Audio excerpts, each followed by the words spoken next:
ओम परमात्मने नमः। 24वें अध्याय में सांख्यो। भगवान श्री कृष्ण कहते हैं कि प्यारे उद्धव, अब मैं तुम्हें सांख्य शास्त्र का निर्णय सुनाता हूं। प्राचीन काल के बड़े बड़े ऋषि मुनियों ने इसका निश्चय किया है। जब जीव इसे भली भांति समझ लेता है तो भेद बुद्धि मूलक सुख दुखाद रूप भ्रम का तत्काल त्याग कर देता है। युगों से पूर्व प्रलय काल में, आदि सतयुग में, जब कभी मनुष्य विवेक निपुण होते हैं, इन सभी अवस्थाओं में ये संपूर्ण दृश्य और दृष्टा जगत और जीव विकल्प शून्य, किसी प्रकार के भेदभाव से रहित केवल ब्रह्म ही होते हैं। इसमें संदेह नहीं कि ब्रह्म में किसी प्रकार का विकल्प नहीं है। वह केवल अद्वितीय सत्य है। मन और वाणी की उसमें गति नहीं है। वो ब्रह्म ही माया और उसमें प्रतिबिंबित जीव के रूप में, दृश्य और दृष्टा के रूप में दो भागों में विभक्त सा हो गया है।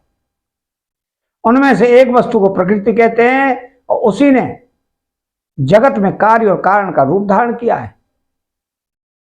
दूसरी वस्तु को, जो ज्ञान स्वरूप है, पुरुष कहते हैं। उद्धव जी, मैंने ही जीवों के शुभ अशुभ कर्मों के अनुसार प्रकृति को क्षुब्ध किया। तब उसमें सत्व, रज और तम, ये तीन गुण प्रकट हुए। उनसे क्रिया शक्ति प्रधान सूत्र और ज्ञान शक्ति प्रधान महन तत्व प्रकट हुए। वे दोनों परस्पर मिले हुए ही हैं। महन तत्व में विकार होने पर अहंकार व्यक्त हुआ। यह अहंकार ही जीवों को मोह में डालने वाला है। वह तीन प्रकार का है: सात्विक, राजस और तामस। अहंकार पंच तन्मात्रा, इंद्रिय और मन का कारण है, इसलिए वह जड़ चेतन अव्ययात्मक है। तामस अहंकार से पंच तन्मात्राएं और उनसे पांच भूतों की उत्पत्ति हुई, तथा राजस अहंकार से इंद्रियां और सात्विक अहंकार से इंद्रियों के अधिष्ठाता 11 देवता प्रकट हुए। ये सभी पदार्थ मेरी प्रेरणा से एकत्र होकर परस्पर मिल गए और इन्होंने यह ब्रह्मांड रूप अंड उत्पन्न किया। यह अंड मेरा उत्तम निवास स्थान है। जब अंड जल में स्थित हो गया तब मैं नारायण रूप से उसमें विराजमान हो गया। मेरी नाभि से विश्व कमल की उत्पत्ति हुई, उसी पर ब्रह्मा का आविर्भाव हुआ। विश्व समष्टि के अंतःकरण ब्रह्मा ने पहले बहुत बड़ी तपस्या की। उसके बाद मेरा कृपा प्रसाद प्राप्त करके रजोगुण के द्वारा भू भुव स्वः अर्थात पृथ्वी, अंतरिक्ष और स्वर्ग, इन तीन लोकों की और इनके लोकपालों की रचना की।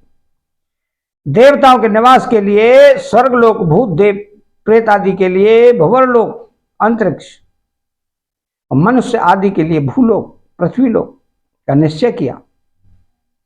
इन तीनों लोकों से ऊपर महलों तक महरलोक, तपलोक और सिद्धों के निवास स्थान हुए।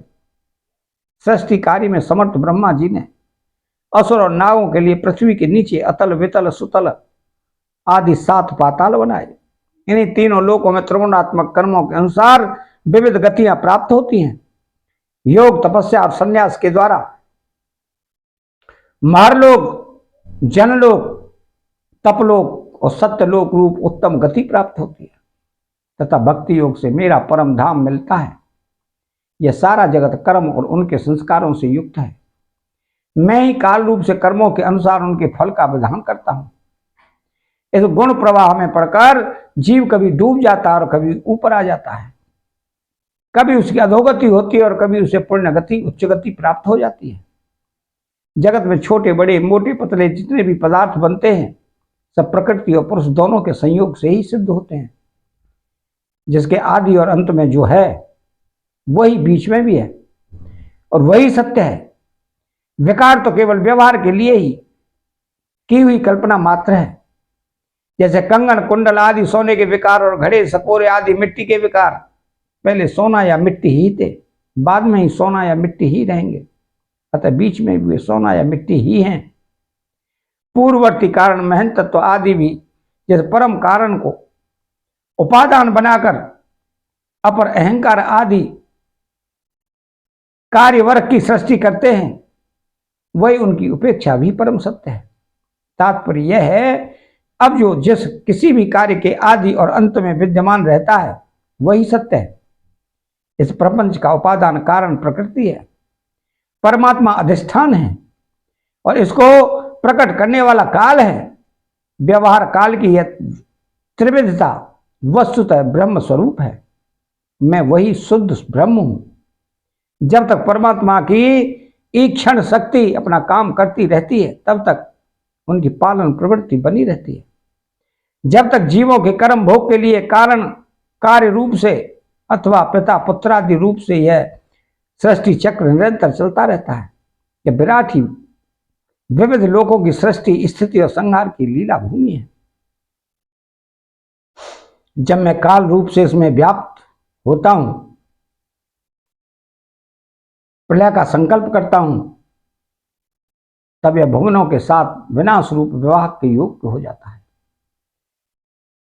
उसके लीन होने की प्रक्रिया यह है कि प्राणियों के शरीर अन्न में अन्न, बीज में बीज, भूमि में और भूमि गंध तन्मात्रा में लीन हो जाती है और गंध जल में जल, अपने गुण रस में रस, तेज में और तेज रूप में लीन हो जाता है। रूप वायु में, वायु स्पर्श में, स्पर्श आकाश में तथा आकाश शब्द तन्मात्रा में लीन हो जाता है। इंद्रियां अपनी कारण देवताओं में और अंततः राजस अहंकार में समा जाती है।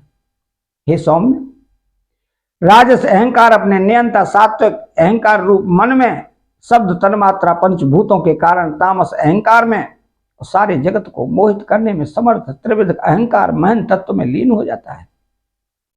ज्ञान शक्ति और क्रिया शक्ति प्रधान महन तत्व अपने कारण गुणों में लीन हो जाता है। गुण अव्यक्त प्रकृति में और प्रकृति अपने प्रेरक अविनाशी काल में लीन हो जाती है।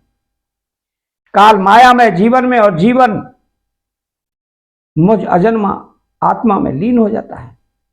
आत्मा किसी में लीन नहीं होता, वह उपाधि रहित अपने स्वरूप में ही स्थित रहता है। वह जगत की सृष्टि और लय का अधिष्ठान एवं अवधि है।